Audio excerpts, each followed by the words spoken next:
Dr. Winters stepped out of the tiny Greyhound station and into the midnight street that smelt of pines and the river, though the street was in the heart of the town. But then, it was a town of only 5 main streets in breadth, and these extended scarcely a mile and a half along the rim of the gorge. Deep in that gorge, though the river ran, its blurred roar flowed, perfectly distinct between the banks of dark shop windows. The station's window showed the only light, save for a luminous clock face several doors down, and a little neon beer logo 2 blocks farther on. When he had walked a short distance, Dr. Winters set his suitcase down, pocketed his hands, and looked at the stairs, thick as cobblestones in the black gulf. A mountain hamlet, a mining town, he said. Stars, no moon. We are in Bailey. He was talking to his cancer. It was in his stomach. Since learning of it, he had developed this habit of wry communion with it. He meant to show courtesy to this uninvited guest, Death. It would not find him churlish, for that would make its victory absolute. Except, of course, that its victory would be absolute, with or without his ironies. He picked up his suitcase and walked on. The starlight made faint mirrors of the window's blackness and showed him the man who passed. Lizard lean, white-haired at 57. A man traveling on death's business, carrying his own death in him, and even bearing death's wardrobe in his suitcase. For this was filled, aside from his medical kit and some scant necessities, with mortuary bags.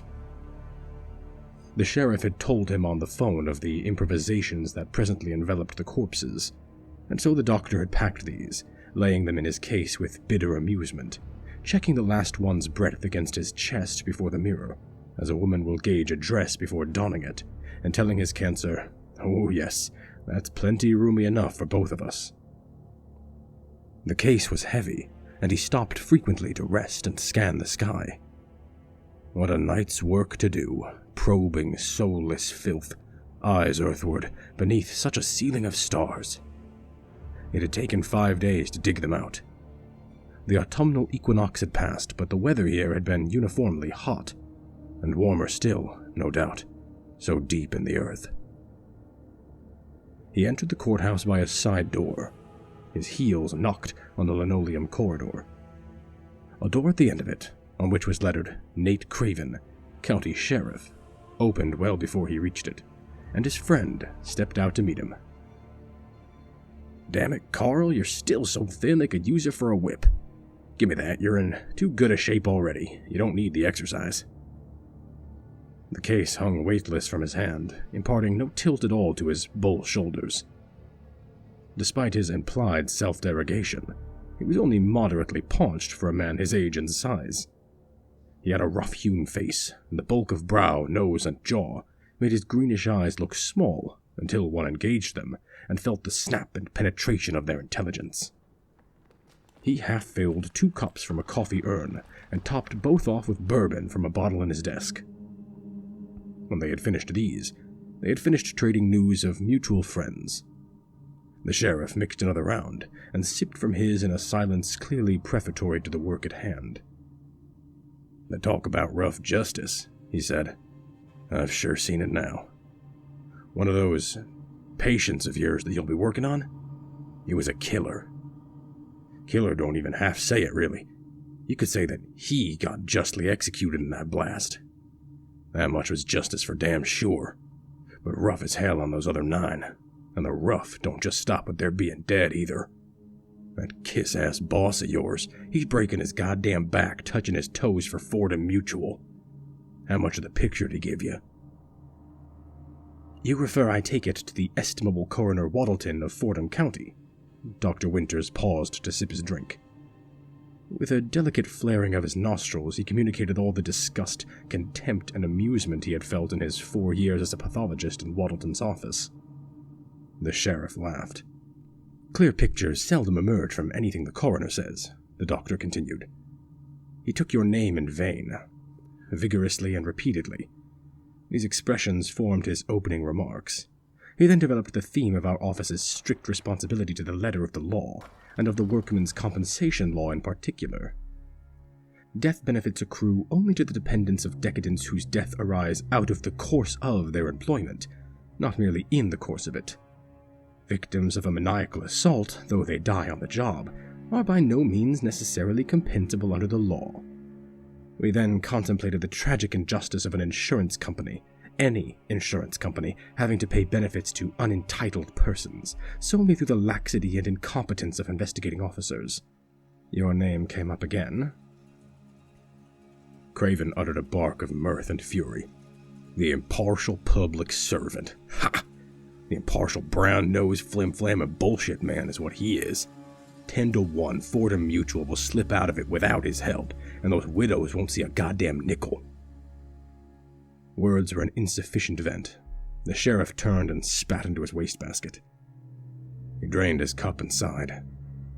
I beg your pardon, Carl. We've been 5 days digging those men out. In the last 2 days, sifting half that mountain for explosive traces, with those insurance investigators hanging on our elbows, and the most they could say was that there was strong presumptive evidence of a bomb. Well, I don't budge for that because I don't have to. Waddleton can shove his extraordinary circumstances. If you don't find anything in those bodies, then that's all the autopsy there is to it, and they get buried right here where their families want them. The doctor was smiling at his friend. He finished his cup and spoke with his previous wry detachment, as if the sheriff had not interrupted.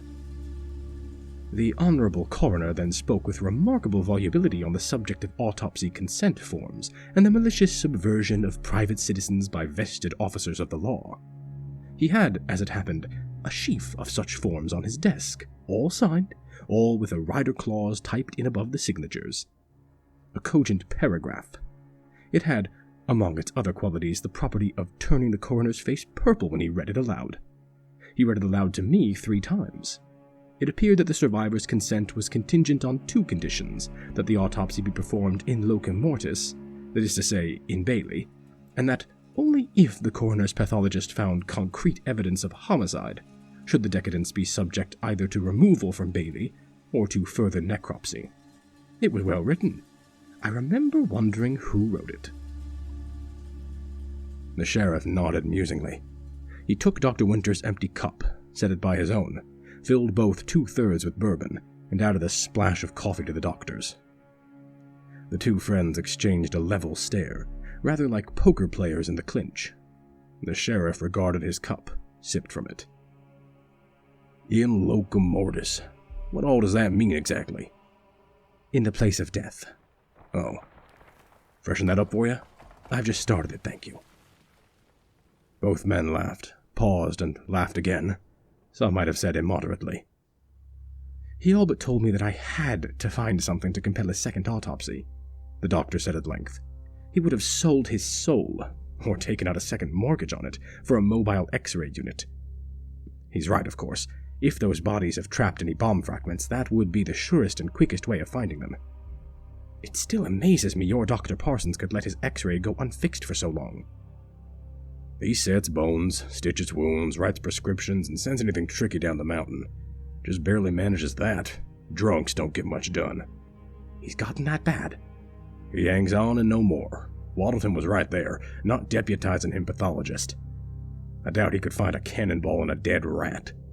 I wouldn't say it where it could hurt him, as long as he's still managing, but everyone here knows it.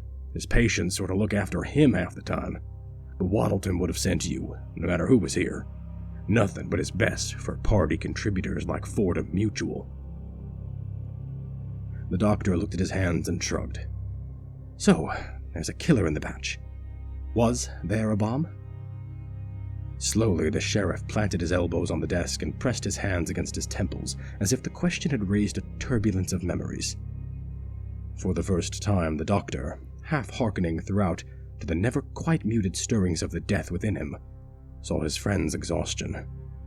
The tremor of hand, the bruised look under the eyes. I'm going to give you what I have, Carl. I told you I don't think you'll find a damn thing in those bodies. You're probably going to end up assuming what I do about it, but assuming is as far as anyone's going to get with this one. It is truly one of those nightmare specials that the good Lord tortures lawmen with and then hides the answers to forever. Alright then. About 2 months ago we had a man disappear. Ronald Hanley, mine worker. Rock steady family man. He didn't come home one night, and we never found a trace of him. Okay, that happens sometimes. About a week later, the lady that ran the laundromat, Sharon Starker, she disappeared, no trace. We got edgy then. I made an announcement on the local radio about a possible weirdo at large, spelled out special precautions everybody should take. We put both our squad cars on the night beat, and by day we set to work knocking on every door in town collecting alibis for the 2 times of disappearance. No good. Maybe you're fooled by this uniform and think I'm a law officer, protector of the people and all that. Natural mistake. A lot of people were fooled. In less than 7 weeks, 6 people vanished, just like that. Me and my deputies might as well have stayed in bed round the clock for all the good we did. And the sheriff drained his cup. Anyway, at last we got lucky. Don't get me wrong now, we didn't go all hog wild and actually prevent a crime or anything. But we did find a body. Except it wasn't the body of any of the 7 people that had disappeared. We took to combing the woods nearest town, with temporary deputies from the miners to help. Well, one of those boys was out there with us last week. It was hot, like it's been for a while now, and it was real quiet. He heard this buzzing noise and looked round for it, and he saw a bee swarm up in the crotch of a tree. Except he was smart enough to know that that's not usual around here. Beehives. So it wasn't bees. It was bluebottle flies, a goddamn big cloud of them, all over a bundle that was wrapped in a tarp. The sheriff studied his knuckles. He had, in his eventful life, occasionally met men literate enough to understand his last name, and rash enough to be openly amused by it, and the knuckles, scarred knobs, were eloquent of his reactions. He looked back into his old friend's eyes. We got that thing down and unwrapped it. Billy Lee Davis, one of my deputies. He was in Vietnam, been near some bad things, and held on. Billy Lee blew his lunch all over the ground when we unwrapped that thing. It was a man. Some of a man. We knew he'd stood 6'2" because all the bones were there, and he'd probably weighed between 215 and 225, but he folded up no bigger than a big-sized laundry package. Still had his face, both shoulders and the left arm, but all the rest was clean. It wasn't animal work. It was knife work. All the edges neat as butcher cuts, except butchered meat, even when you drain it all you can, will bleed a good deal afterward, and there wasn't one goddamn drop of blood on the tarp nor in that meat. It was just as pale as fish meat. Deep in his body's center, the doctor's cancer touched him. Not a ravening attack. It sank one fang of pain questioningly into new, untasted flesh, probing the scope for its appetite there. He disguised his tremor with a shake of the head. A cache, then? The sheriff nodded. Like you might keep a pot roast in the icebox for making lunches. I took some pictures of his face, then we put him back and erased our traces. 2 of the miners I deputized who did a lot of hunting were wood smart, so I left them on the first watch. We worked out positions and cover for them and drove back. We got right on tracing him, sent out descriptions to every town within 100 miles. He was no one I'd ever seen in Bailey, nor anyone else either. It began to look like after we'd combed the town all day with the photos. He was no one I'd ever seen in Bailey, nor anyone else either, it began to look like, after we'd combed the town all day with the photos. Then, out of the blue, Billy Lee Davis smacks himself on the forehead and says, "Sheriff, I seen this man somewhere in town not long ago." He'd been shook all day since throwing up, and then all of a sudden he just snapped to. Was dead sure, except he couldn't remember where or when. We went over and over it, and he tried and tried. It got to where I wanted to grab him by the ankles and hang him upside down and shake him till it dropped out of him. But it was no damn use. Just after dark, we went back to that tree. We'd worked out a place to hide the cars and a route to it through the woods. When we were close, we walkie-talkied the men we'd left for an all clear to come up. No answer at all.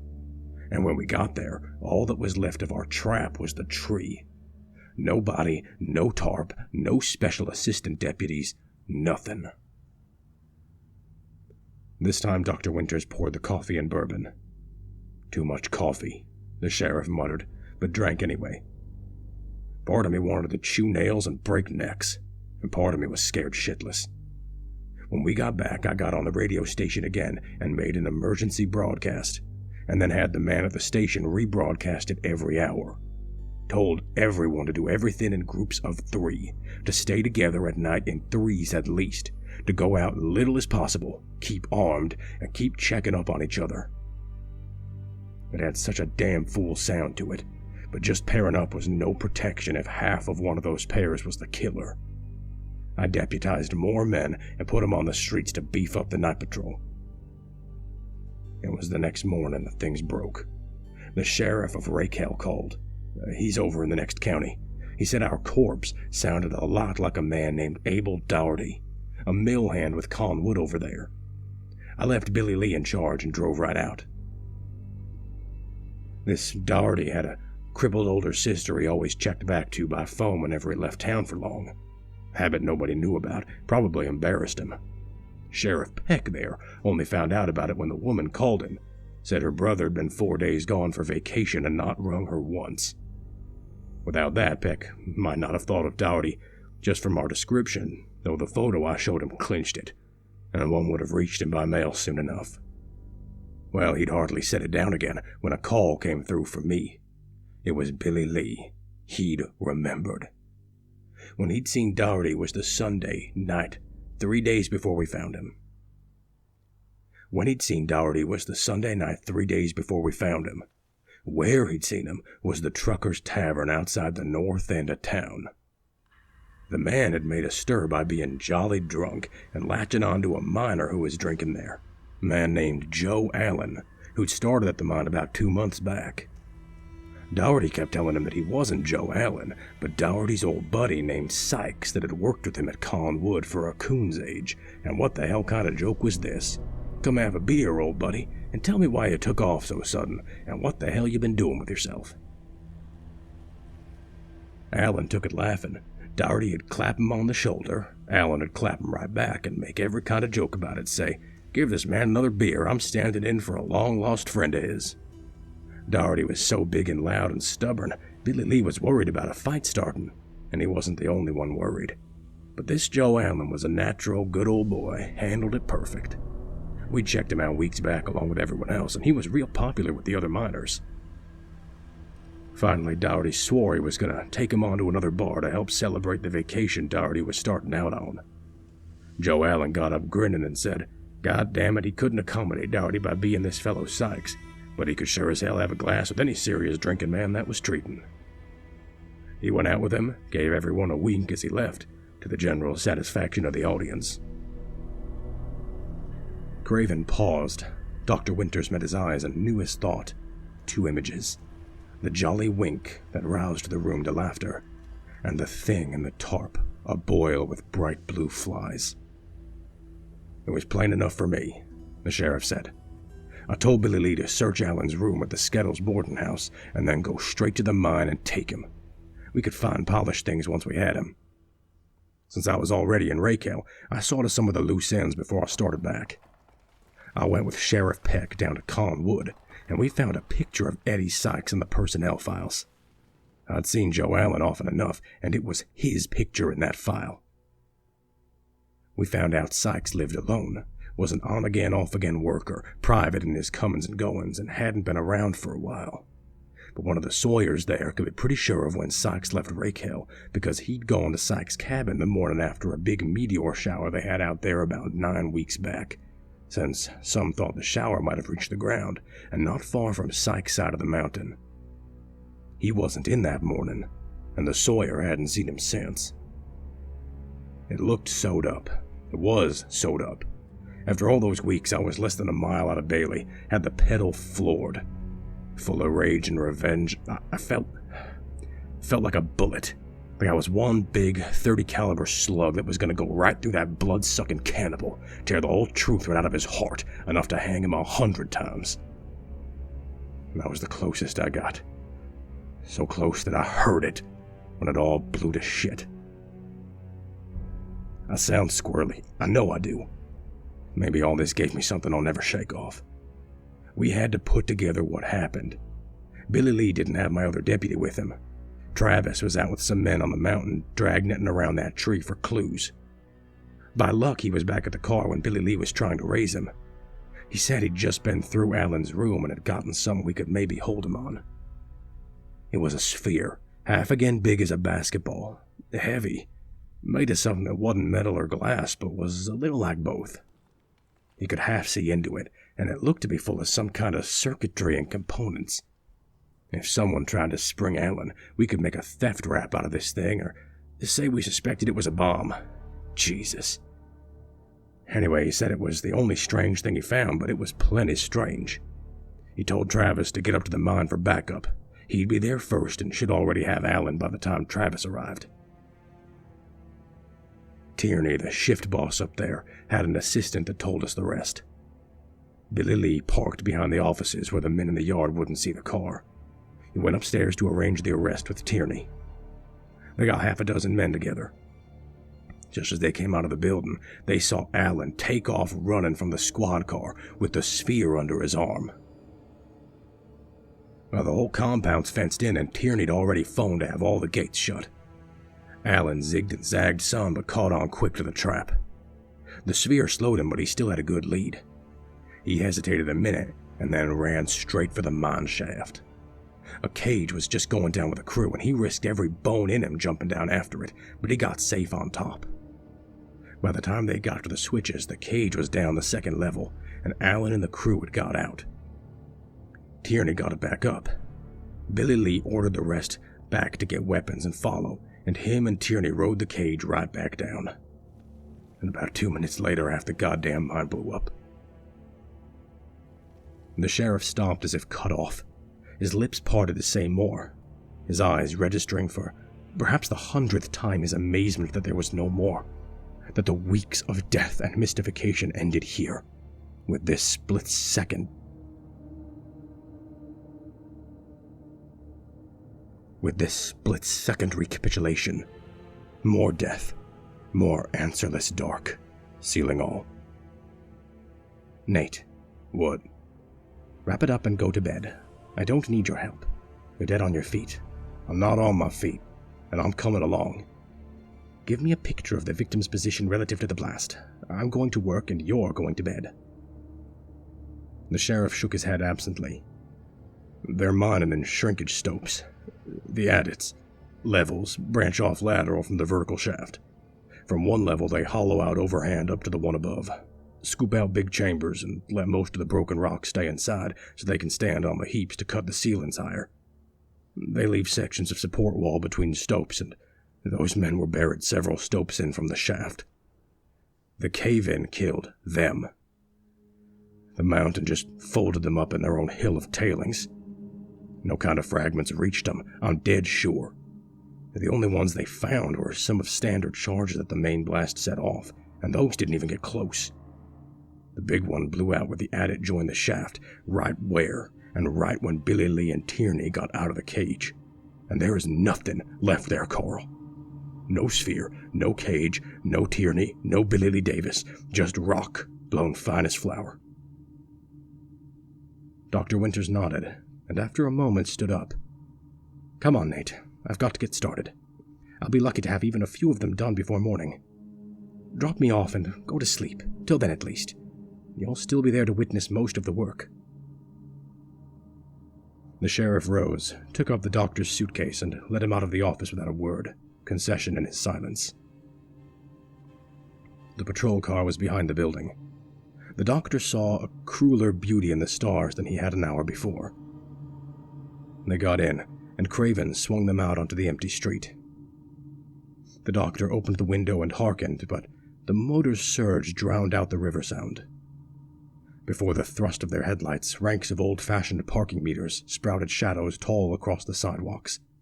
shadows which shrank and were cut down by the light's passage. And the sheriff said, "All those extra dead. For nothing. Not even to feed him. If it was a bomb and he made it, he'd know how powerful it was. He wouldn't try some stupid escape stunt with it. And how did he even know the thing was there? We worked it out that Alan was just ending a shift, but he wasn't even up out of the ground before Billy Lee parked out of sight." "Let it rest, Nate.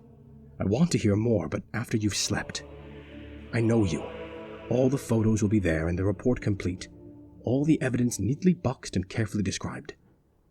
When I've looked things over, I'll know exactly how to proceed by myself."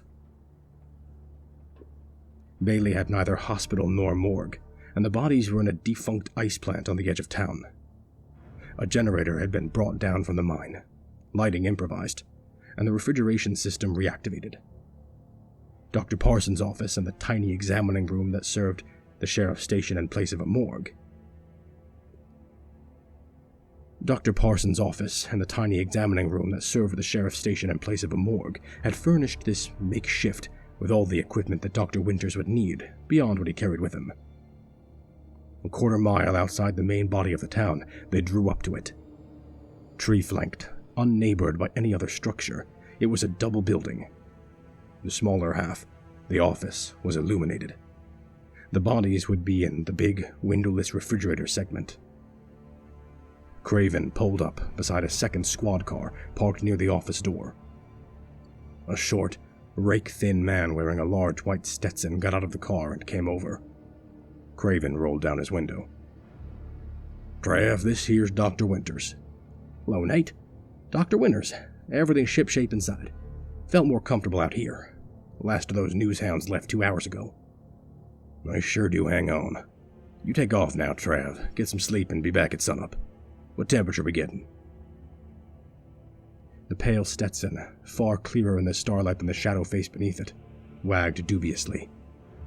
36. She won't get lower. Some kind of leak." "That should be cold enough," the doctor said.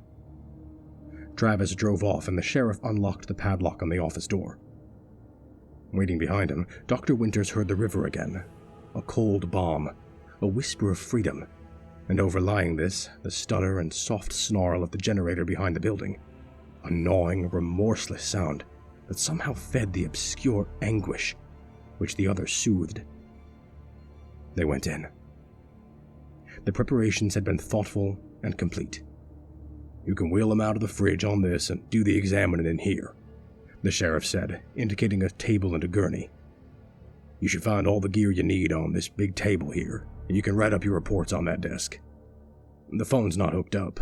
There's a payphone at that last gas station if you have to call me."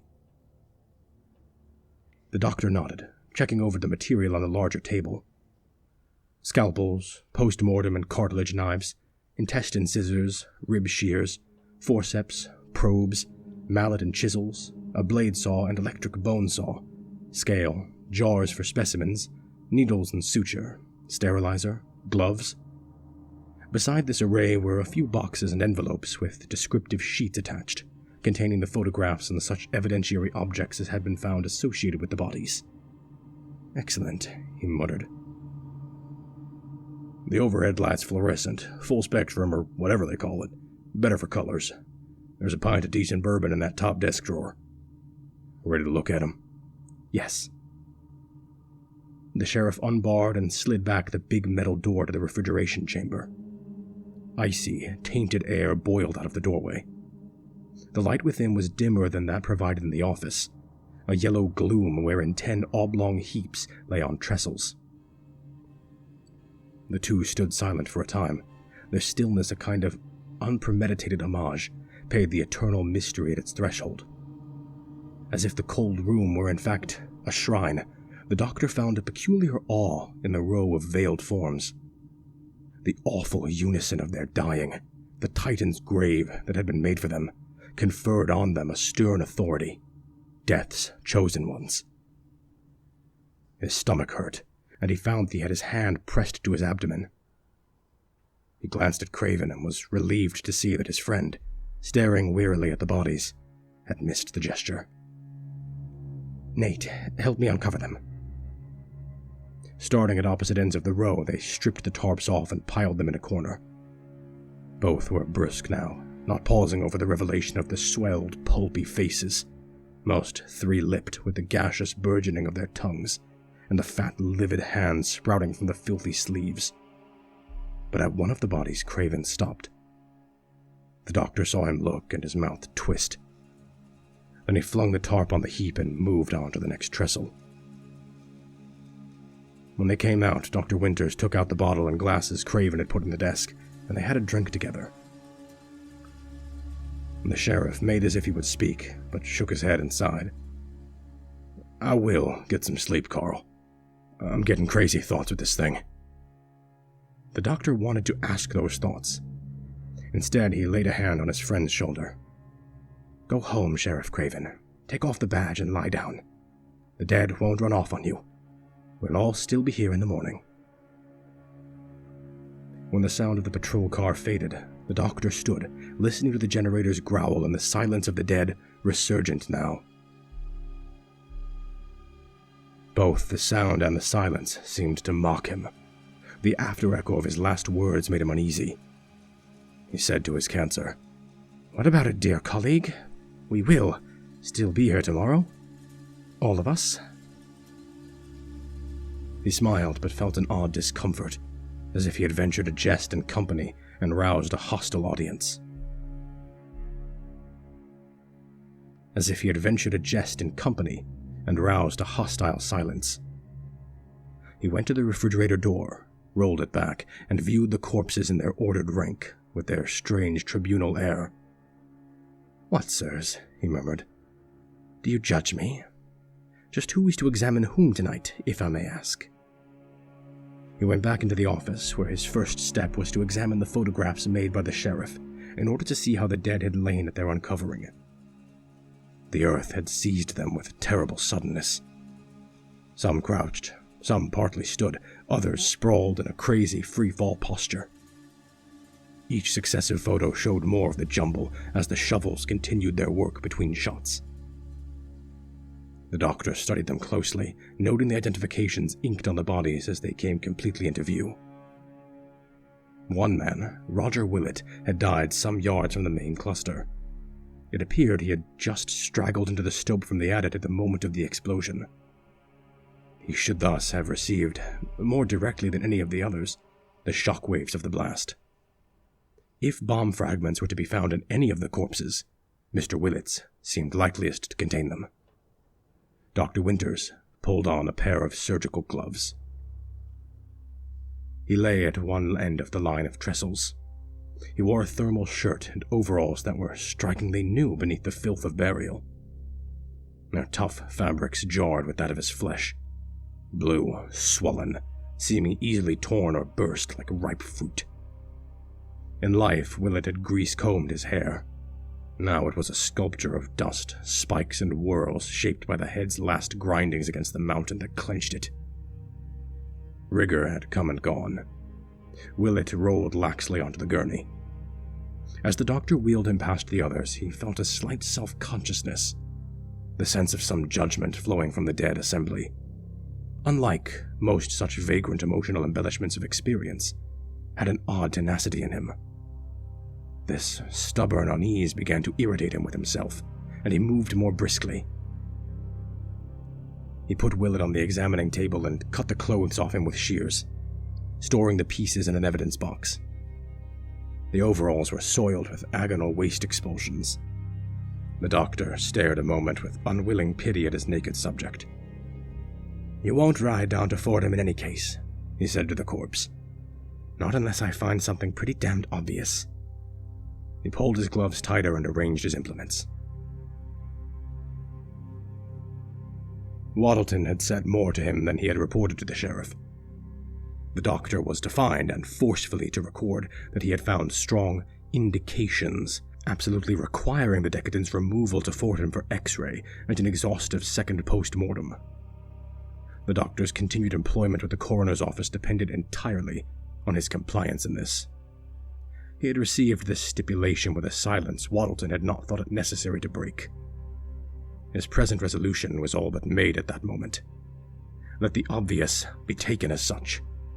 If the others showed as plainly as Willett did the external signs of death by asphyxiation, they would receive no more than a thorough external exam. Willett he would examine internally as well, merely to establish in depth for this one what should appear obvious in all. Otherwise, only when the external exam revealed a clearly anomalous feature, and clear and suggestive it must be, would he look deeper. He rinsed the caked hair in a basin, poured the sediment into a flask, and labeled it. Starting with the scalp, he began a minute scrutiny of the body's surfaces, recording his observations as he went. The characteristic signs of asphyxial death were evident, despite the complicating effects of autolysis and putrefaction. The eyeballs' bulge and the tongue's protrusion were by now at least partly due to gas pressure, as well as the mode of death, but the latter organ was clamped between locked teeth, leaving little doubt as to that mode. The coloration of degenerative change, a greenish-yellow tint, a darkening and mapping out of superficial veins, was marked, but not sufficient to obscure the blue of cyanosis on the face and neck, nor the pinpoint hemorrhages freckling neck, chest, and shoulders. From the mouth and the nose, the doctor scraped matter he was confident was the blood-tinged mucus typically ejected in the airless agony. He began to find a kind of comedy in his work. What a buffoon death made of a man. A blue, pop-eyed, three-lipped thing. And there was himself, his curious, solicitous intimacy with this clownish carrion. "Excuse me, Mr. Willett, while I probe this laceration. How does it feel when I do this? Nothing? Nothing at all?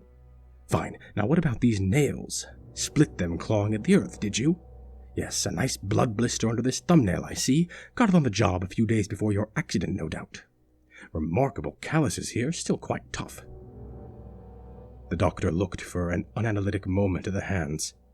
Puffed, dark paws, gestureless, having renounced all touch and grasp.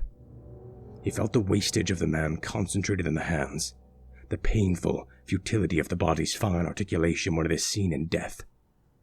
This poignancy he had long learned not to acknowledge when he worked, but now he let it move him a little. This Roger Willett, plodding to his work one afternoon, had suddenly been scrapped, crushed to a non-functional heap of perishable materials. It simply happened that his life had chanced to move too close to the passage of a more powerful life. One of those inexorable and hungry lives that leave human wreckage known or undiscovered in their wakes. Bad luck, Mr. Willett. Naturally, we feel very sorry about this. But this Joe Allen, your co-worker, apparently he was some sort of cannibal. It's complicated. We don't understand it all. But the fact is, we have to dismantle you now to a certain extent. There's really no hope of your using these parts of yourself again, I'm afraid. Ready now? The doctor proceeded the internal exam with a vague eagerness for Willett's fragmentation, for the disarticulation of that sadness in his natural form. He grasped Willett by the jaw and took up the post-mortem knife. He sank its point beneath the chin and began the long, gently sawing incision that opened Willett from throat to groin. In the painstaking separation of the body's laminae, Dr. Winters found absorption and pleasure. And yet throughout he felt, marginal but insistent, the movement of a stream of irrelevant images. These were of the building that contained him, and of the night containing it. As from outside he saw the plant, bleached planks, iron roofing, and the trees crowding it, all in starlight, a ghost town image. And he saw the refrigerator vault beyond the wall as from within, feeling the stillness of murdered men in a cold yellow light. And at length a question formed itself, darting in and out of the weave of his concentration as the images did. Why did he still feel, like some stir of the air, that sense of mute vigilance surrounding his action, furtively touching his nerves with its inquiry as he worked?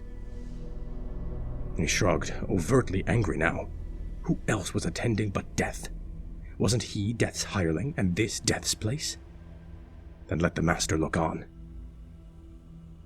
Peeling back Willett's cover of hemorrhage-stippled skin, Dr. Winters read the corpse with an increasing dispassion, a mortuary text.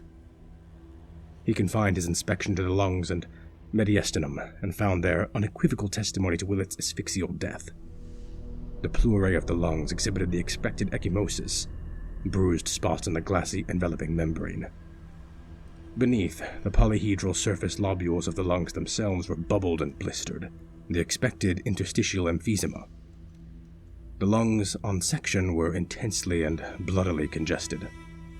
The left half of the heart he found contracted and empty, while the right was overdistended and engorged with dark blood, as were the large veins of the upper mediastinum.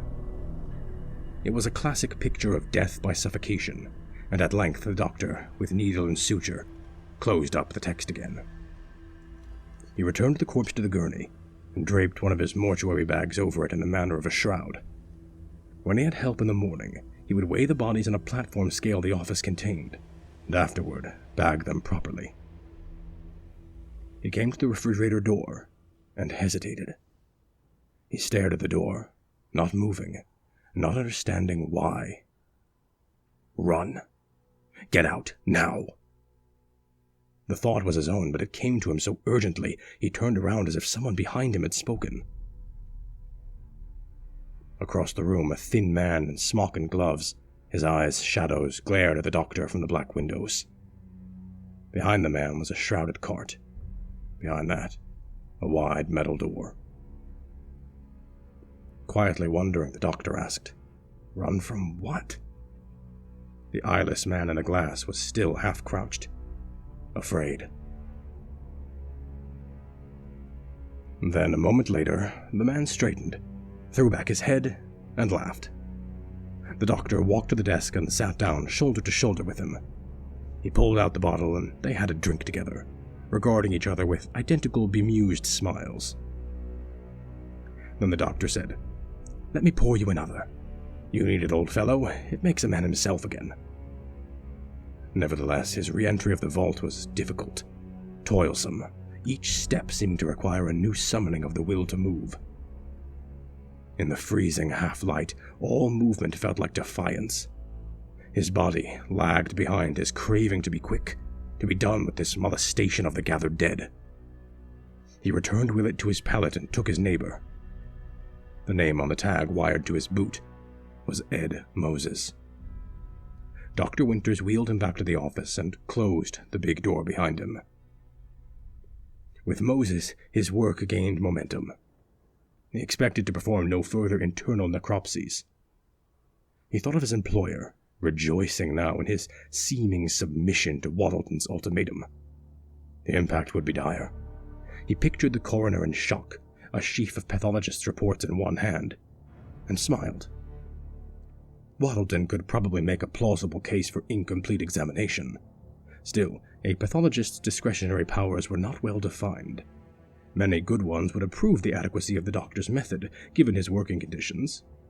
The inevitable litigation with a coalition of compensation claimants would be strenuous and protracted. Win or lose, Waddleton's venal devotion to the insurance company's interest would be abundantly displayed.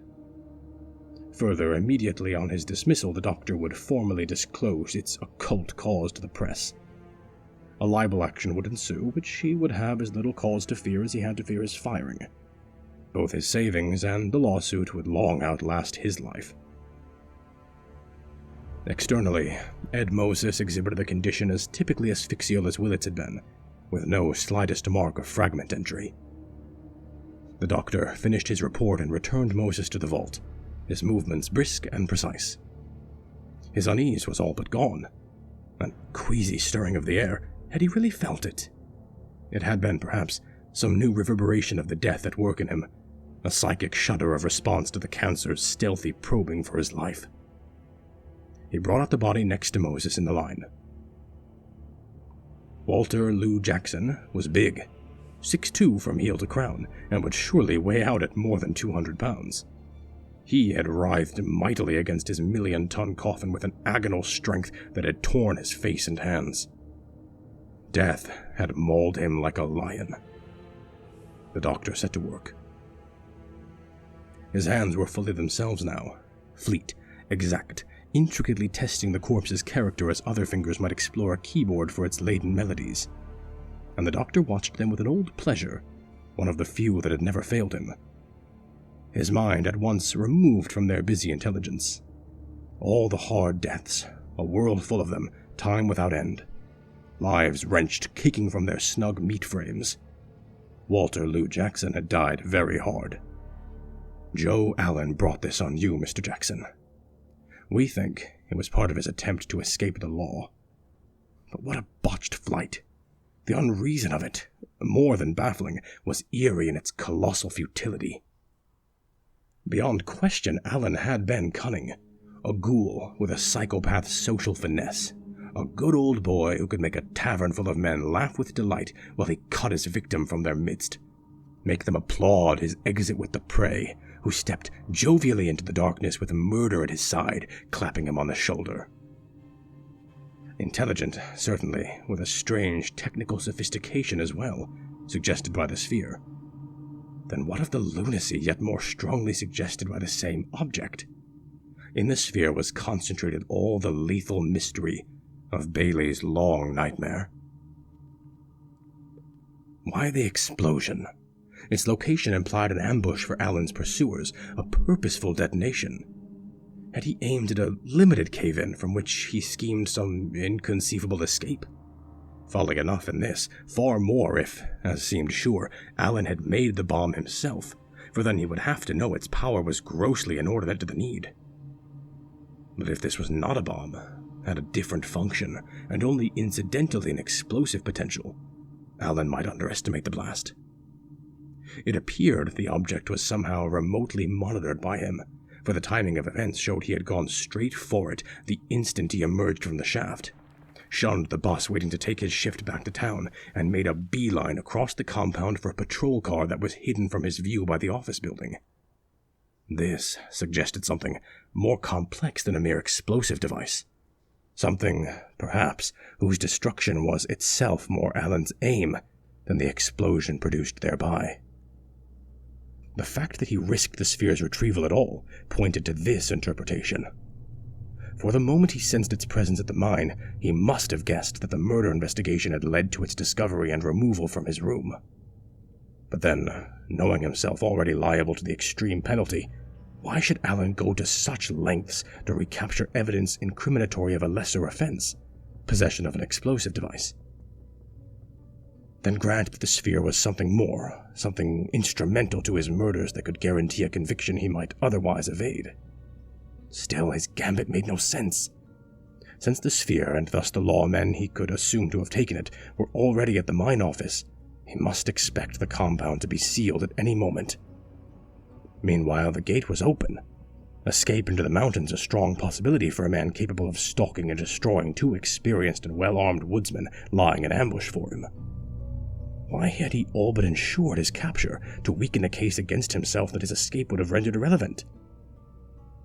Dr. Winters saw his fingers, like a hunting pack round a covert, converge on a small puncture wound below Walter Lou Jackson's xiphoid process, between the 8th ribs. His left hand touched its borders, the finger's inquiry quick and tender. The right hand introduced a probe, and both together eased it into the wound. It inched unobstructed deep into the body, curving upward through the diaphragm toward the heart. The doctor's own heart had accelerated. He watched his hands move to record the observation, watched them pause, watched them return to their survey of the corpse, leaving pen and page untouched. Inspection revealed no further anomaly. All else he observed, the doctor recorded faithfully, wondering throughout the distress he felt. When he had finished, he understood it. Its cause was not the discovery of an entry wound that might bolster Waddleton's case, for the find had, within moments, revealed to him that, should he encounter anything he thought to be a mark of fragment penetration, he was going to ignore it. The damage Joe Allen had done was going to end here, with this last grand slaughter, and would not extend to the impoverishment of his victim survivors. No more internals. The externals, will they nil they, would from now on explicitly contraindicate the need for them. The problem was that he did not believe the puncture in Jackson's thorax was a mark of fragment entry. Why? And finding no answer to this question, why was he once again afraid? Slowly, he signed the report on Jackson, set it aside, and took up the post-mortem knife. First, the long, sawing slice unzippering the mortal overcoat. Next, 2 great square flaps of flesh reflected, scrolled laterally to the armpits line, disrobing the chest. One hand grasping the flap's skirt, the other sweeping beneath it with a knife, flensing through the glassy tissue that joined it to the chest wall and shaving all muscles from their anchorages to bone and cartilage beneath. Then the dismantling of the strongbox within.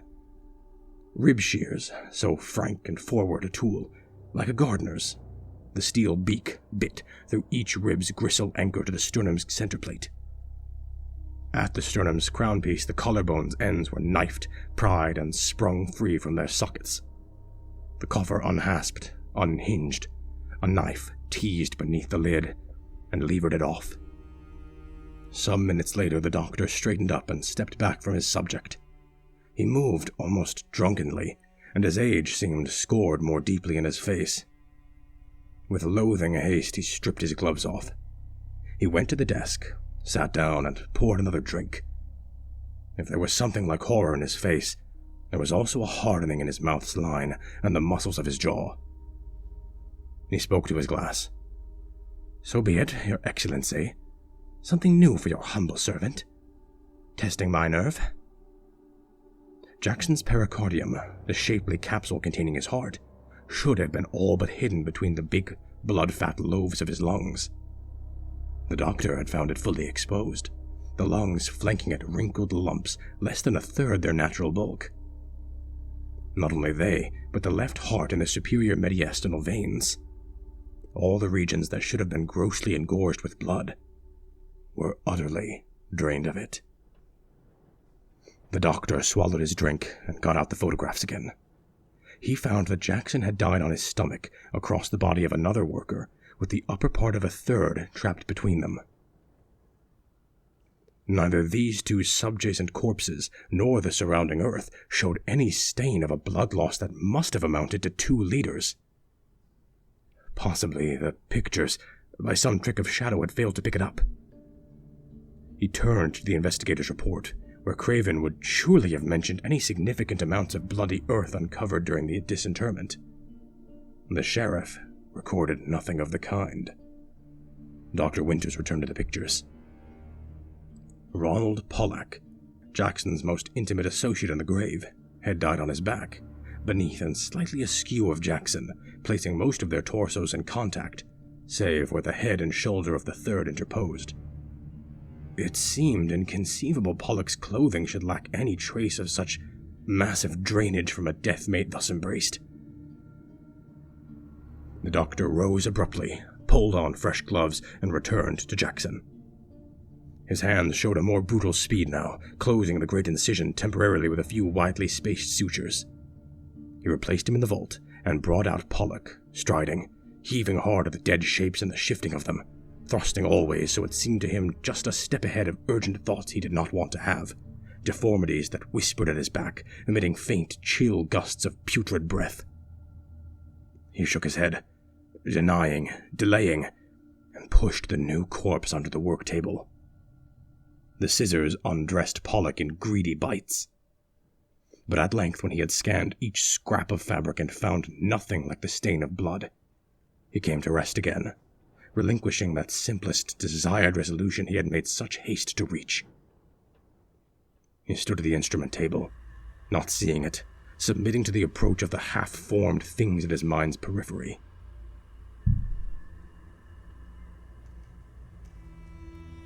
The revelation of Jackson's shriveled lungs had been more than a shock. He had felt a stab of panic, too. In fact, that same curiously explicit terror of this place that had urged him to flee earlier.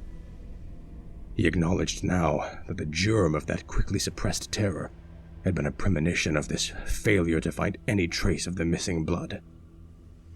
Whence the premonition? It had to do with a problem he had steadfastly refused to consider.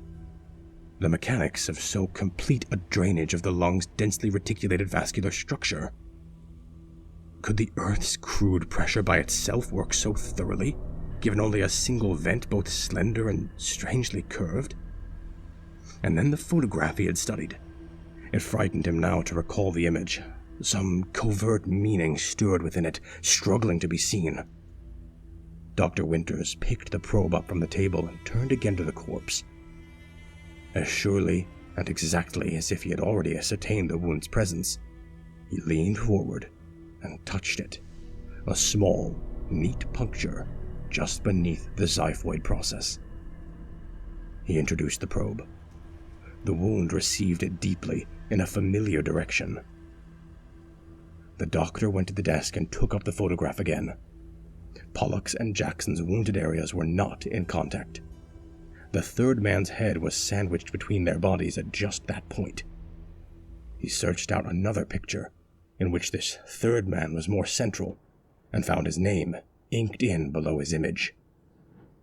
Joe Allen. Dreamingly, Dr. Winters went to the wide metal door, shoved it aside, entered the vault. He did not search, but went straight to the trestle, where his friend had paused some hours before, and found the same name on its tag. The body beneath decay's spurious obesity was trim and well-muscled. The face was square-cut, shelf-browed with a vulpine nose skewed by an old fracture. The swollen tongue lay behind the teeth, and the bulge of decomposition did not obscure what the man's initial impact must have been. Handsome and open, his now waxen black eyes sly and convivial. "Say, good buddy, got a minute? I see you corning on the swing shift every day, don't I? Yeah, Joe Allen. Look, I know it's late. You want to get home, tell the wife you ain't been in there drinking since you got off, right? Oh yeah, I hear that, but this damn disappearance thing's got me so edgy, and I'd swear to God, just as I was coming here, I seen someone moving around the back of that frame house up the street. See how the trees thin out a little down the back of the yard, where the moonlight gets in? That's right. Well, I got me this little popper here. Oh yeah, that's a beauty. We'll have it covered between us. I knew I could spot a man ready for some trouble. Couldn't find a patrol car anywhere on the street. Yeah, just down in here now, to that clump of pine. Step careful, you can barely see. That's right." The doctor's face ran with sweat. He turned on his heel and walked out of the vault, heaving the door shut behind him.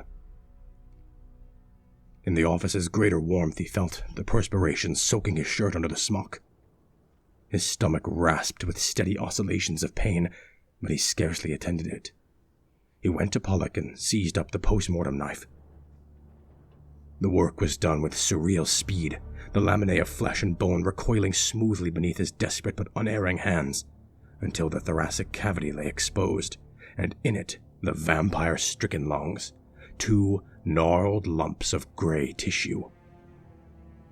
He searched no deeper, knowing what the heart and veins would show. He returned to sit at the desk, weakly drooping, the knife, forgotten, still in his left hand. He looked at the window, and it seemed his thoughts originated with that fainter, more tenuous Dr. Winters hanging like a ghost outside. What was this world he lived in? Surely in a lifetime he had not begun to guess. To feed in such a way. There was horror enough in this alone, but to feed thus in his own grave. How had he accomplished it? Leaving aside how he had fought suffocation long enough to do anything at all, how was it to be comprehended, a greed that raged so hotly it would glut itself at the very threshold of its own destruction? That last feast was surely in his stomach still. Dr. Winters looked at the photograph, at Allen's head snugged into the other's middles like a hungry suckling nuzzling to the sow. Then he looked at the knife in his hand. The hand felt empty of all technique. Its one impulse was to slash, cleave, obliterate the remains of this gluttonous thing, this Joe Allen. He must do this, or flee it utterly. There was no course between. He did not move. "I will examine him," said the ghost in the glass, and did not move. Inside the refrigeration vault, there was a slight noise. No, it had been some hitch in the generator's murmur, Nothing in there could move. There was another noise, a brief friction against the vault's inner wall. The two old men shook their heads at each other. A catch clicked, and the metal door slid open. Behind the staring image of his own amazement, the doctor saw that a filthy shape stood in the doorway, and raised its arms toward him in a gesture of supplication. The doctor turned in his chair. From the shape came a whistling groan, the decayed fragment of a human voice. Pleadingly, Joe Allen worked his jaw and spread his purple hands. As if speech were a maggot struggling to emerge from his mouth, the blue, tumescent face toiled. The huge tongue wallowed helplessly between the viscid lips. The doctor reached for the telephone, lifted the receiver. Its deadness to his ear meant nothing. He could not have spoken. The thing confronting him with each least movement that it made destroyed the very frame of sanity in which words might have meaning, reduced the world itself around him to a waste of dark and silence, a starlit ruin where already everywhere the alien and unimaginable was awakening to its new dominion. The corpse raised and reached out one hand as if to stay him, turned and walked toward the instrument table. Its legs were leaden. It rocked its shoulders like a swimmer fighting to make its passage through gravity's dense medium.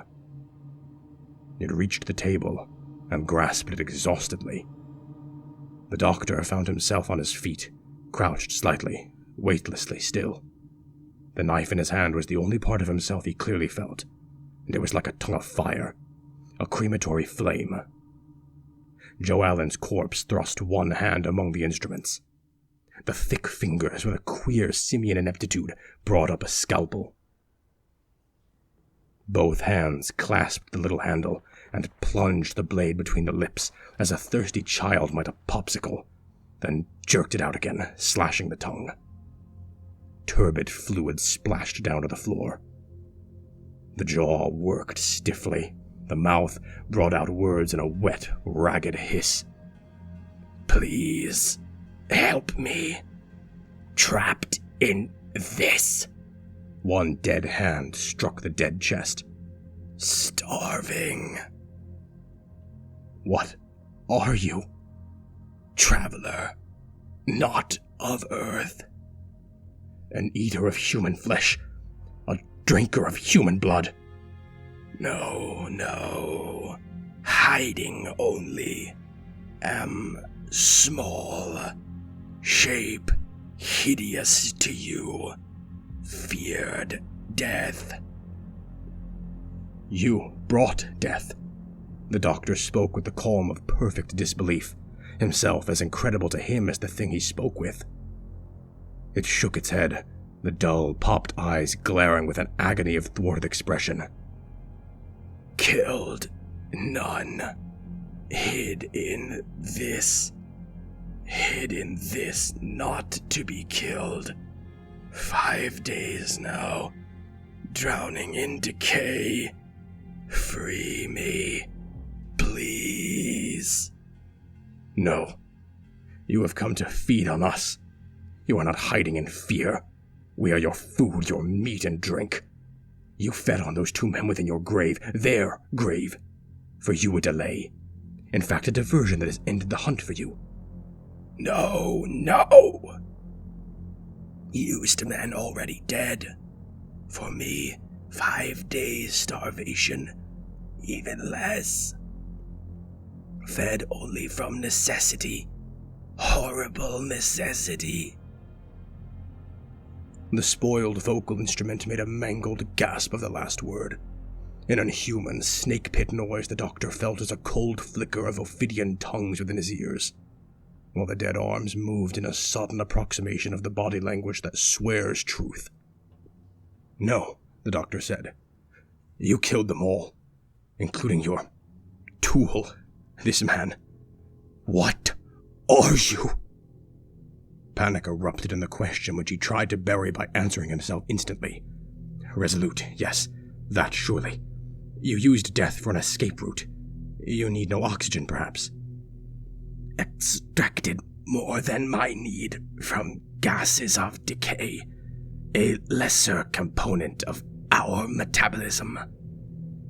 The voice was gaining distinctness, developing makeshifts for tones lost in the agonal rupturing of the valves and stops of speech, more effectively wresting vowel and consonant from the putrid tongue and lips. At the same time, the body's crudity of movement did not quite obscure a subtle, incessant experimentation. Fingers flexed and stirred, testing the give of tendons, groping the palm for the odd points of purchase and counter-pressure there. The knees, with cautious repetitions, assessed the new limits of their articulation. What was the sphere? My ship. Its destruction, our first duty facing Discovery. Fear touched the doctor like a slug climbing his neck. He had seen, as it spoke, a sharp, spastic activity of the tongue, a pleating and shrinkage of its bulk, as at the tug of some inward adjustment. No chance to re-enter, leaving this take far too long. Not even time to set for destruct. Must extrude a siluant chemical key to broach hull shield. In shaft, my only chance to halt host. The right arm tested the wrist, and the scalpel the hand still held cut white sparks from the air, while the word host seemed itself a little knife prick, a teasing abandonment of fiction, though the dead mask showed no irony, preliminary to attack. But he found that fear had gone from him. The impossibility with which he conversed, and was about to struggle, was working in him an overwhelming amplification of his life's long, helpless rage at death. He found his parochial pity for Earth alone stretched to the transstellar scope this traveler commanded, to the whole cosmic trash yard with its bulldozed multitudes of corpses, galactic wheels of carnage, stars, planets with their most majestic generations, all trash, cracked bones and foul rags that pooled, settled, reconcatenated in futile symmetries gravid with new multitudes of briefly animate trash. And this, standing before him now, was the death it was given him particularly to deal. His might was being called in by the universal treasury of death, and Dr. Winters found himself, an old healer, on fire to pay. His own, more lethal blade tugged at his hand with its own sharp appetite. He felt entirely the examiner once more, knew the precise cuts he would make, swiftly and without error. Very soon now, he thought, and coolly probed for some further insight before the onslaught. Why must your ship be destroyed, even at the cost of your host's life? We must not be understood. The livestock must not understand what is devouring them.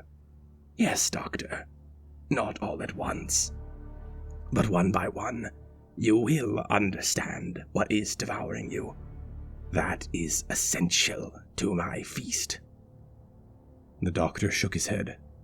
You're in your grave already, traveler. That body will be your coffin. You will be buried in it a second time for all time. The thing came one step nearer and opened its mouth. The flabby throat wrestled as with speech, but what sprang out was a slender white filament more than whip-fast. Dr. Winters saw only the first flicker of its eruption, and then his brain novaed, thinning out at light speed to a white nullity. When the doctor came to himself, it was in fact to a part of himself only. Before he had opened his eyes, he found that his wakened mind had repossessed, proprioceptively, only a bizarre truncation of his body. His head, neck, left shoulder, arm, and hand declared themselves. The rest was silence. When he opened his eyes, he found that he lay supine on the gurney and naked. Something propped his head. A strap bound his left elbow to the gurney's edge. A strap he could feel. His chest was also anchored by a strap, and this he could not feel. Indeed, save for its active remnant, his entire body might have been bound in a block of ice, so numb was it, and so powerless was he to compel the slightest movement from the least part of it. The room was empty, but from the open door of the vault there came slight sounds. The creak and soft frictions of heavy tarpaulin shifted to accommodate some business involving small clicking and kissing noises. Tears of fury filled the doctor's eyes. Clenching his one fist at the starry engine of creation that he could not see, he ground his teeth and whispered in the hot breath of strangled weeping, "Take it back! This dirty little shred of life! I throw it off gladly like the filth it is!"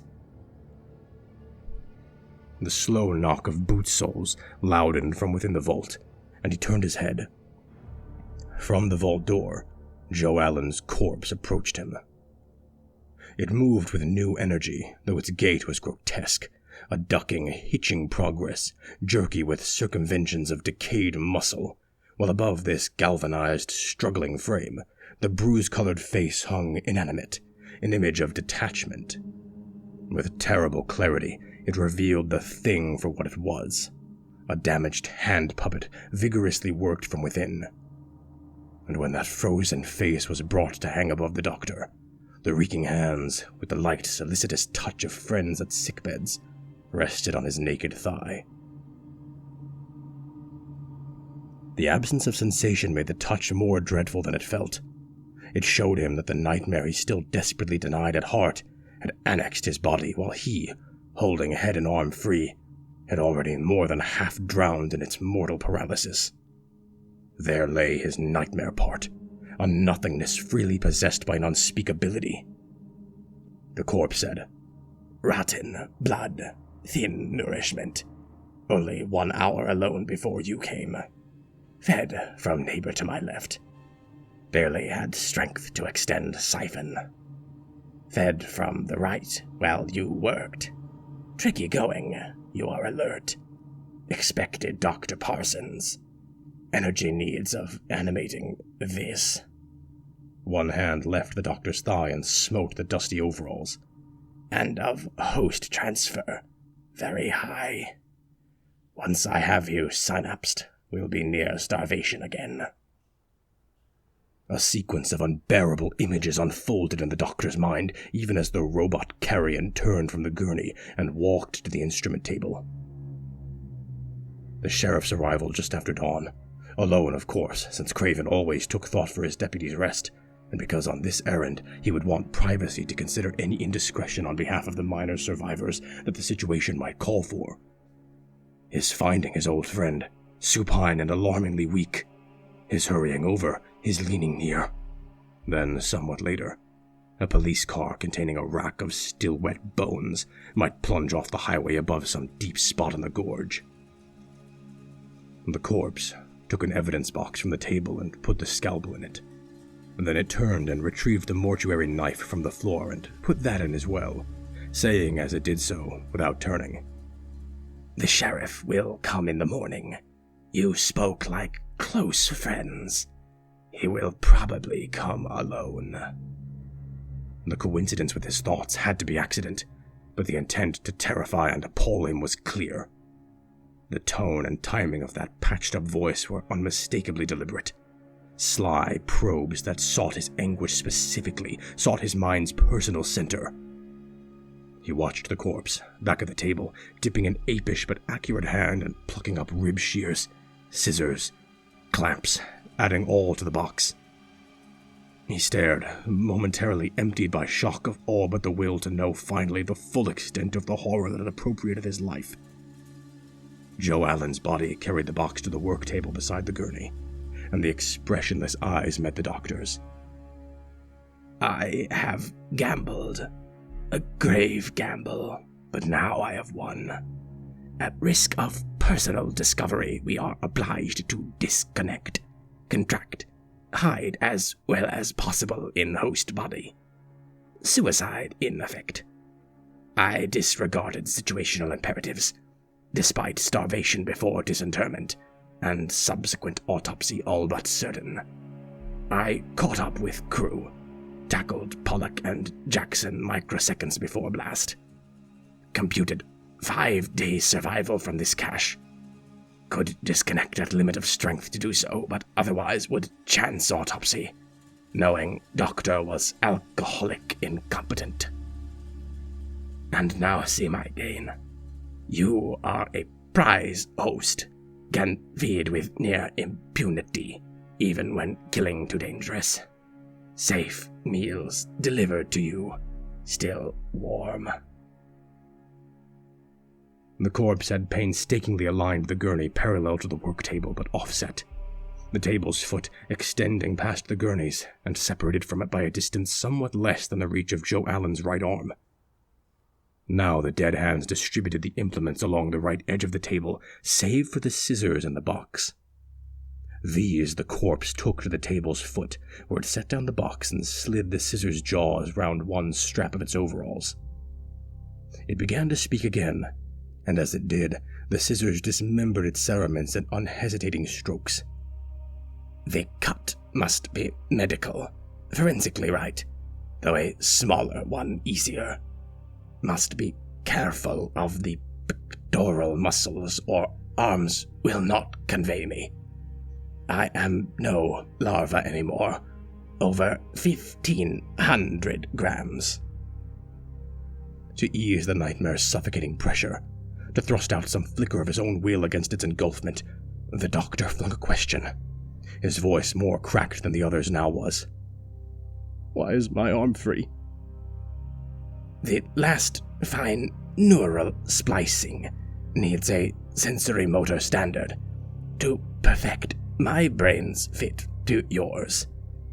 Lacking this eye-hand coordinating check, much coarser motor control of host. This done, I flush out the paralytic, unbind us, and we are free together.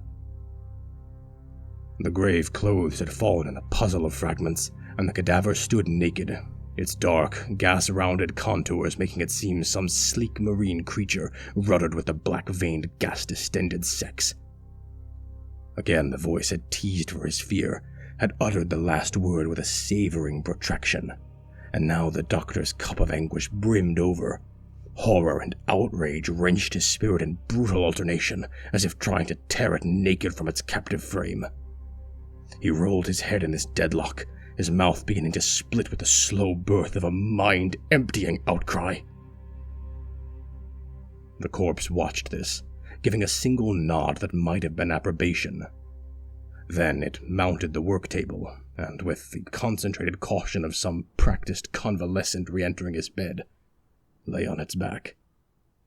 The dead eyes again sought the living, and found the doctor staring back, grinning insanely. "Clever corpse!" the doctor cried. "Clever carnivorous corpse!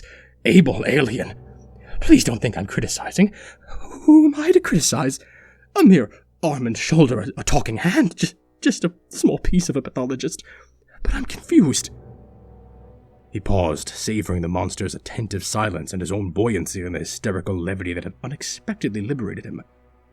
"You're going to use your puppet there to pluck you out of itself and put you on me. But once he's pulled you from your driver's seat, won't he go dead, so to speak, and drop you? You could get a nasty knock. Why not set a plank between the tables? The puppet opens the door, and you scuttle, ooze, lurch, flop, slither, as the case may be, across the bridge. No messy spills. And in any case, isn't this an odd, rather clumsy way to get around among your cattle? Shouldn't you at least carry your own scalpels when you travel? There's always the risk you'll run across that one host in a million that isn't carrying one with him." He knew his jibes would be answered to his own despair. He exulted, but solely in the momentary bafflement of the predator, in having, for just a moment, mocked its gloating assurance to silence and marred its feast. Its right hand picked up the post-mortem knife beside it, and the left wedged a roll of gauze beneath Alan's neck, lifting the throat to a more prominent arch. The mouth told the ceiling. "We retain larval form till entry of the host. As larvae, we have locomotor structures and sense buds, usable outside our ship's sensory amplifiers. I waited, coiled round Joe Allen's bed leg, till night, entered by his mouth as he slept." Alan's hand lifted the knife, held it high above the dull, quick eyes, turning it in the light. Once lodged, we have 3 instars to adult form. The voice continued absently. The knife might have been a mirror from which the corpse read its features. Larvally, we have only a sketch of our full neural tap.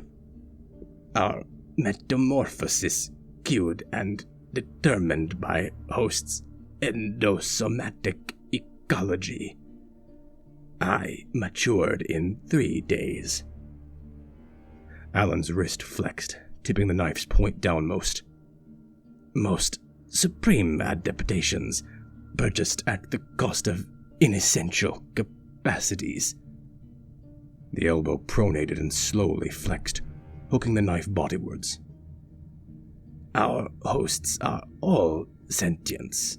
Eco-dominants are already carrying the baggage of coping structures for the planetary environment. Limbs, sensory portals.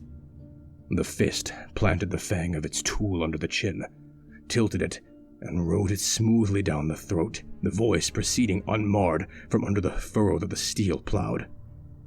Somatic envelopes, instrumentalities. Down the sternum, diaphragm, abdomen, the stainless blade painted its stripe of gaping muddy tissue. With a host's brain, we inherit all these. The mastery of any planet, netted in its dominant cerebral nexus. Thus, our genetic codings are now all but disencumbered of such provisions. So swiftly the doctor flinched. Joe Allen's hand slashed 4 lateral cuts from the great wound's axis. The seeming butchery left 2 flawlessly drawn thoracic flaps cleanly outlined. The left hand raised the left flap's hem, and the right coaxed the knife into the aperture, deepening it with small stabs and slices. The posture was a man's who searches a breast pocket, with the dead eye studying the slow recoil of flesh. The voice, when it resumed, had geared up to an intenser pitch. Galactically, the chordate nerve-brain paradigm abounds, and the neural labyrinth is our dominion. Are we to make plank bridges and worm across them to our food? Our cockroach is greater than we, for having legs to run up walls and antennae to grope their way. All the quaint hinged crutches that life sports, the stilts, fins, fans, springs, stocks, flippers, and feathers, all in turn so variously terminating in hooks, clamps, suckers, scissors, forks, or little cages of digits. And besides all the gadgets it concocts for wrestling through its worlds, it is all knobbed, whiskered, crested, plumed, vented, spiked, or measled over with perceptual gear for combing pittances of noise or color from the environing plenitude. Invincibly calm and sure, the hands traded tool and tasks. The right flap eased back, revealing ropes of ingeniously spared muscle while promising a genuine appearance once sutured back in place. Helplessly, the doctor felt his delirious defiance bleed away, and a bleak fascination rebind him. We are the taps and relays that share the host's aggregate of afferent nerve impulse precisely at its nodes of integration. We are the brains that peruse these integrations, integrate them with our existing banks of host-specific data, and lastly, let their consequences flow down the motor pathway, either the consequences they seek spontaneously, or those we wish to graft upon them. We are, besides, a streamlined alimentary circulatory system and a reproductive apparatus. And more than this, we need not be." The corpse had spread its bloody vest, and the feculent hands now took up the rib shears. The voice's sinister coloration of pitch and stress grew yet more marked. The phrases slid from the tongue with a cobra's seeking sway, winding their liquid rhythms round the doctor till a gap in his resistance should let them pour through to slaughter the little courage left him. "For in his form we have inhabited the densest brainweb of 300 races, lain intricately snug within them like thriving vine on trellis work. We've looked out from too many variously windowed masks to regret our own vestigial senses.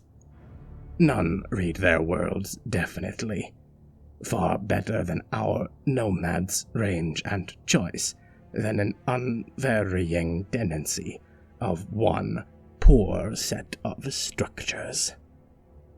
Far better to slip on as we do, whole living beings, and wear at once all of their limbs and organs, memories and powers, wear them all as tightly congruent to our wills as a glove is to the hand that fills it." The shears clipped through the gristle, stolid, bloody jaws monotonously feeding, stopping short of the sternoclavicular joint in the manubrium, where the muscles of the pectoral girdle have an important anchorage. No consciousness of the chordate type that we have found has been impermeable to our finesse. No dendritic pattern so elaborate we could not read its stitch work and thread ourselves to match, precisely map its each synaptic seam, till we could loosen it and retailor all to suit ourselves. We have strutted costumed in the bodies of planetary autarchs, venerable mannequins of moral fashion, but cut of the universal cloth. The weave of fleet electric filaments of experience which we easily reshuttled to the warp of our wishes. Whereafter, newly hemmed and gathered, their living fabric hung obedient to our bias, investing us with honor and influence unlimited. The tricky verbal melody through the corpse's deft, unfaltering self-dismemberment, the sheer neuromuscular orchestration of the compound activity, struck Dr. Winters with the detached enthrallment great keyboard performers could bring him. He glimpsed the alien's perspective, a Gulliver waiting in a Brobdingnagian grave, then marshalling a dead giant against the living, like a dwarf in a huge mechanical crane, feverishly programming combat on a battery of levers and pedals, waiting for the robot arm's enactments, the remote, titanic impact of the foes. And he marveled, filled with a bleak wonder at life's infinite strategy and plasticity.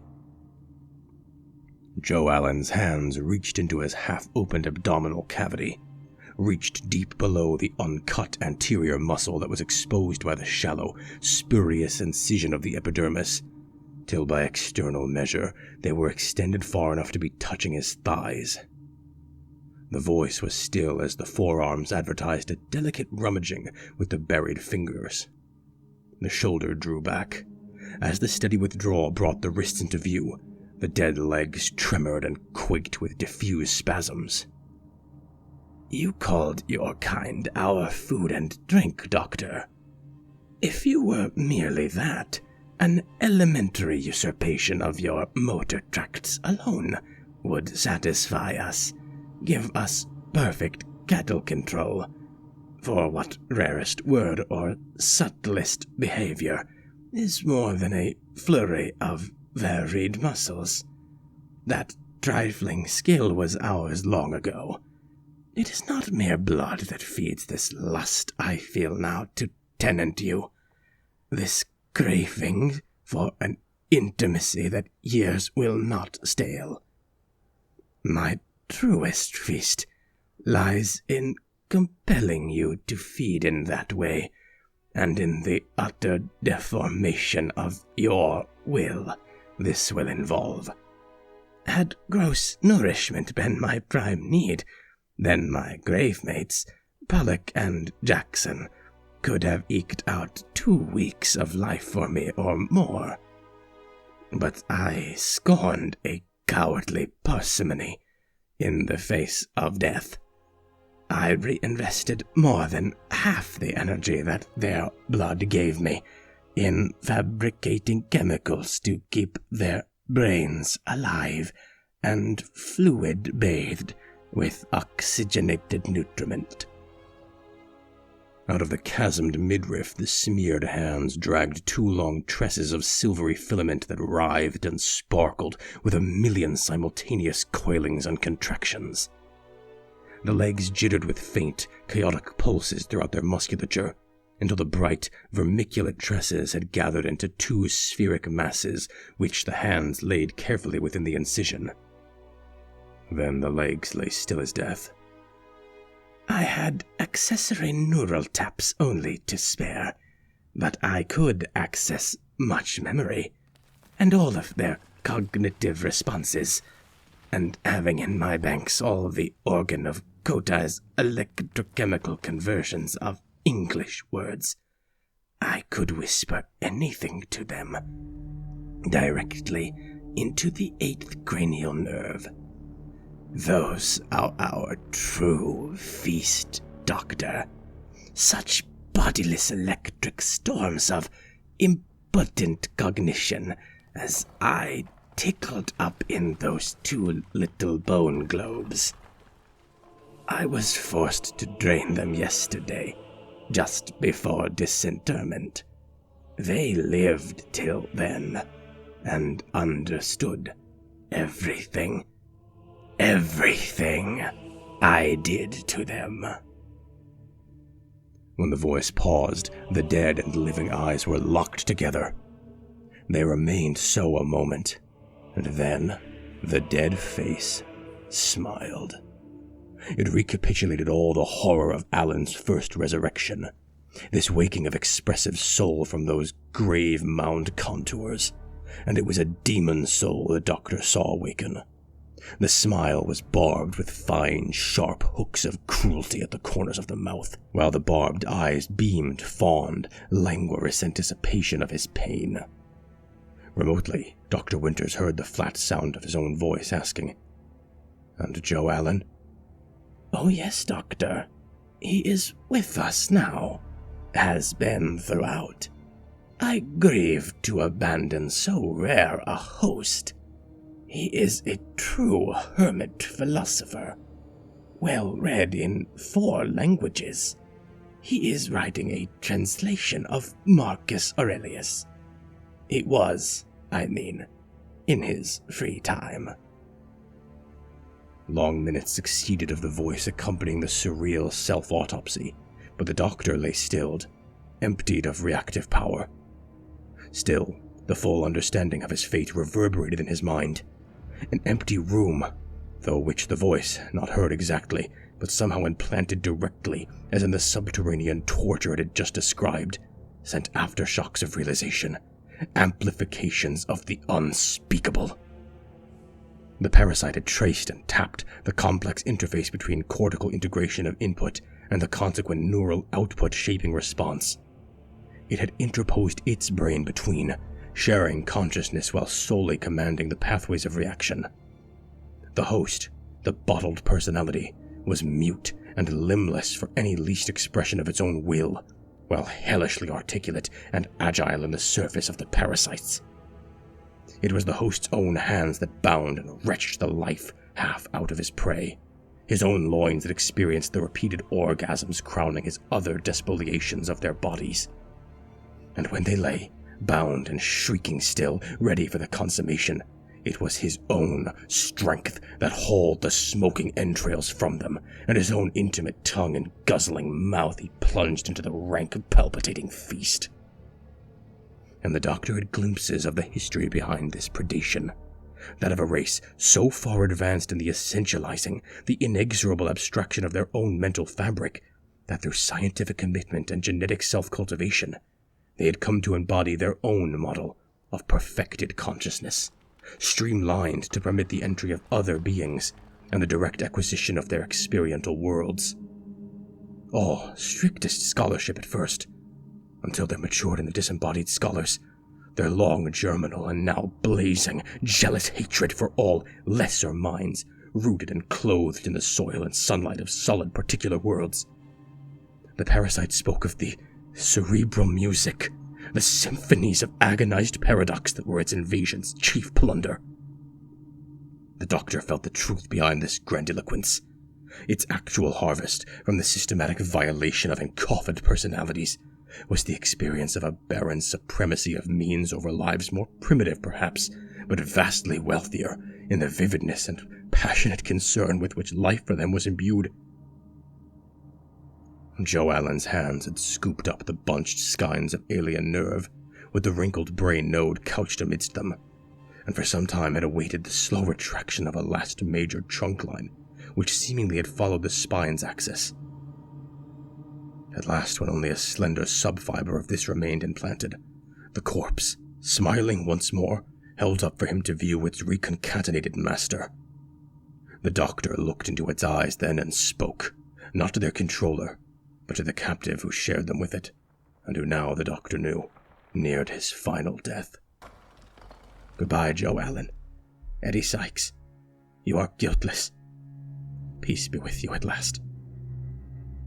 The demon's smile remained fixed. The right hand reached its viscid cargo across the gap and over the doctor's groin.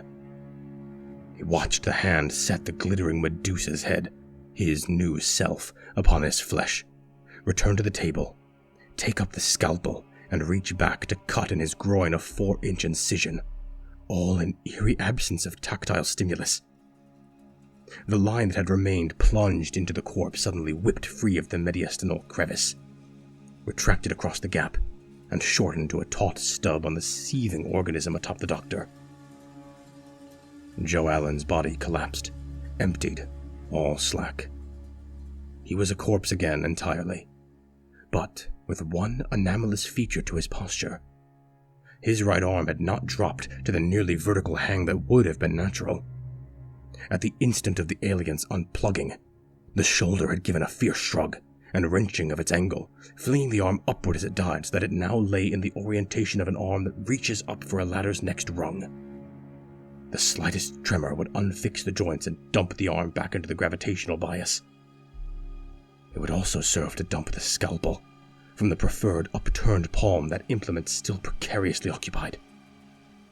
The man had repossessed himself 1 microsecond before his end. The doctor's heart stirred, woke and sang within him, for he saw that the scalpel was just in reach of his fingers at his forearm's fullest stretch from the bound elbow. The horror crouched on him, and even now was slowly feeding its trunk line into his groin incision, and first stopped the doctor's hand with that pang of terror. Then he reminded himself that, until implanted, the enemy was a senseless mass, bristling with plugs with input jacks for senses, but, until installed in the physical amplifiers of eyes and ears, an utterly deaf, blind monad that waited in a perfect solipsism between 2 captive sensory envelopes. He saw his straining fingers above the bright tool of freedom, thought with an insane smile of God and Adam on the Sistine ceiling, and then with a lifespan of surgeon's fine control, he plucked up the scalpel. The arm fell and hung. "Sleep," the doctor said. "Sleep, revenged." But he found his retaliation harshly reined in by the alien's careful provisions.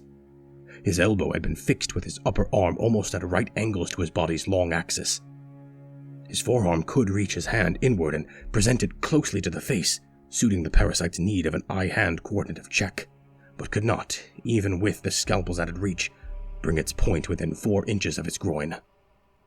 Steadily the parasite fed in its tap line. It would usurp motor control in 3 or 4 minutes at most, to judge by the time its extrication from Allen had taken. Frantically, the doctor bent his wrist inward to its limit, trying to pick through the strap where it crossed his inner elbow. Sufficient pressure was impossible, and the hold so awkward that even feeble attempts threatened the loss of the scalpel. Smoothly, the root of alien control sank into him. It was a defenseless thing of jelly against which he lay lethally armed, and he was still doomed. A preview of all his thrall's impotence to be. But of course, there was a way. Not to survive, no, but to escape, and to have vengeance. For a moment he stared at his captor, hardening his metal in the blaze of hate it lit in him. Then, swiftly, he determined the order of his moves, and began. He reached the scalpel to his neck and opened his superior thyroid vein, his inkwell. He laid the scalpel by his ear, dipped his finger in his blood and began to write on the metal surface of the gurney, beginning by his thigh and moving toward his armpit. Oddly, the incision of his neck, though this was muscularly awake, had been painless, which gave him hopes that raised his courage for what remained to do. When he had done, the message read, "Mind parasite. FM Allen in me. Cut all till find. 1500 GM mass. Nerve fiber." He wanted to write goodbye to his friend, but the alien had begun to pay out smaller, auxiliary filaments collaterally with the main one, and all now lay in speed. He took up the scalpel, rolled his head to the left, and plunged the blade deep in his ear. Miracle! Last accidental mercy! It was painless. Some procedural, highly specific anesthetic was in effect. With careful plunges, he obliterated the right inner ear, and then thrust silence with equal thoroughness into the left. The slashing of the vocal cords followed, then the tendons in the back of the neck that hold it erect. He wished he were free to unstring knees and elbows too, but it could not be. But blinded, with centers of balance lost, with only rough motor control, all these conditions should fetter the alien's escape, should it in the first place manage the reanimation of a bloodless corpse in which it had not yet achieved a fine-tuned interweave. Before he extinguished his eyes, he paused, the scalpel poised above his face, and blinked them to clear his aim of tears. The right, then the left, both retinas meticulously carved away, the yolk of vision quite scooped out of them. The scalpel's last task, once it had tilted the head sideways to guide the blood flow absolutely clear of possible effacement of the message, was to slash the external carotid artery. When this was done, the old man sighed with relief and laid his scalpel down. Even as he did so, he felt the deep inward prickle of an alien energy, something that flared, crackled, flared, groped for, but did not quite find its purchase. And inwardly, as the doctor sank toward sleep, cerebrally, as a voiceless man must speak, he spoke to the parasite these carefully chosen words. "Welcome to your new house. I'm afraid there's been some vandalism. The lights don't work, and the plumbing has a very bad leak. There are some other things wrong as well. The neighborhood is perhaps a little too quiet, and you may find it hard to get around very easily. But it's been a lovely home to me for 57 years, and somehow I think you'll stay." The face, turned toward the body of Joe Allen, seemed to weep scarlet tears, but its last movement before death was to smile.